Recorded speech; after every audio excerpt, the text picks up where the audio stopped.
바울이 회당에 들어가 석 달 동안 담대히 하나님 나라에 관하여 강론하며 권면하되 어떤 사람들은 마음이 굳어 순종하지 않고 무리 앞에서 이 도를 비방하거늘 바울이 그들을 떠나 제자들을 따로 세우고 두란노 서원에서 날마다 강론하니라. 아멘. 바울은 에베소에서 약 3년 가까운 시간을 머물러 있으면서 복음을 전하고 가르쳤습니다. 사실 바울이 에베소에서 하나님의 말씀을 전하고 가르치던 사역에는 많은 어려움이 있었습니다. 특히나 바울의 사역에 어려움을 주었던 것은 에베소 사람들의 굳은 마음 때문이었습니다. 9절 말씀을 보시면 어떤 사람들은 마음이 굳어 순종하지 않고 무리 앞에서 이 도를 비방하거늘 이라고 전합니다. 에베소 사람들의 굳은 마음이 가장 큰 문제였던 것이죠. 이 굳은 마음이라는 것은 굉장히 완고하고 고집이 센 마음을 말합니다. 어느 누가 와서 말을 해도 잘 듣지 않고 끝까지 자기 고집대로 살아가는 것을 뜻하는 것이죠.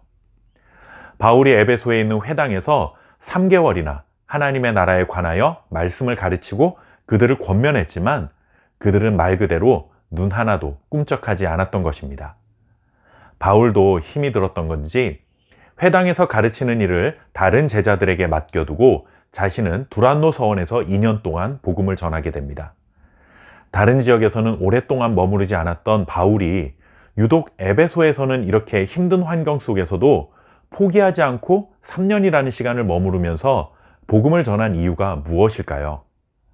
심지어 처음 3개월간 열심히 복음을 전했음에도 불구하고 사람들의 굳은 마음 때문에 별다른 열매를 거두지 못하는 상황인데 왜 에베소에서 포기하지 않았을까 하는 생각을 해봅니다.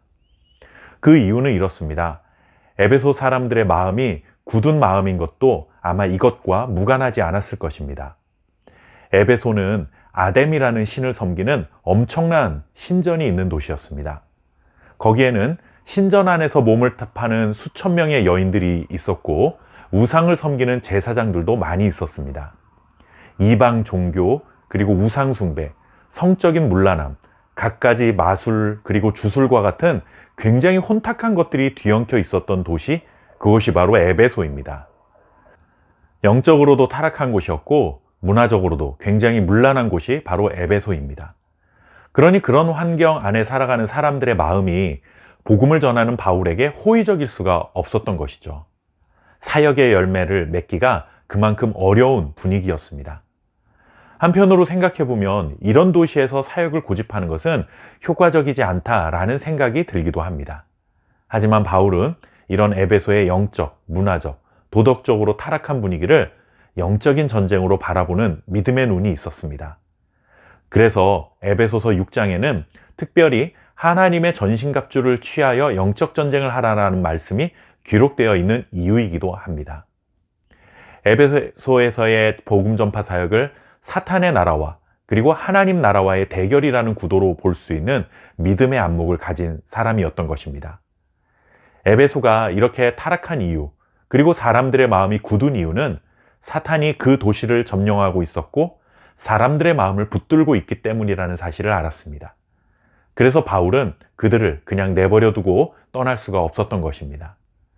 그렇게 어둠의 영에 사로잡힌 사람들에게 하나님이 다스리시는 하나님의 나라가 임했다는 사실을 조금이라도 더 알려주기 위해 바울은 눈물의 헌신으로 말씀을 전하고 가르친 것입니다.